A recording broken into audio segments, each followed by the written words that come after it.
వేరుశనగ కాయలు, పల్లీ కాయలు అంటాం కదా, ఈ ఫ్రెష్గా సంవత్సరం పొడుగునా దొరుకుతున్నాయి. కొన్ని ప్రాంతాల్లో 8-9 నెలలన్నా దొరుకుతుంటాయి. మార్కెట్లో దొరికినప్పుడల్లా పచ్చి వేరుశనగకాయలు కనపడితే వదలొద్దు. కమ్మగా ఉంటాయి, పాలుగారుతూ లేత స్థితిలో ఉంటాయి. మరి వేరుశనగ పప్పులంటే కోడి మాంసం, మేక మాంసం కంటే 4 times 5 times బలం ఎక్కువ.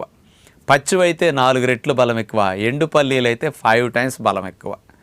అంచేత ఎవరు పచ్చి పల్లీల్ని రోజు తింటే మంచిది, బాగా తినొచ్చు అంటే గర్భవతులు, బాలింతలు, ఆటలాడే పిల్లలు, బరువు పెరగాల్సిన వారు, ఎదగాల్సిన వారు, అట్లాగే ఎవరికైతే జిమ్, బాడీ బిల్డింగ్ చేస్తారో అట్లాంటి వారు, హార్డ్ వర్క్ చేసుకునేవారు ఈ పచ్చి పల్లీలు రోజు తినటం మంచిది. నేను 35-40 సంవత్సరాల నుంచి పచ్చి పల్లీ కనపడితే మార్కెట్లో వదలను. సంవత్సరంలో 10 నెలలు కొని తెచ్చుకు తింటుంటా. రోజు అన్ని వేరుశనగకాయలు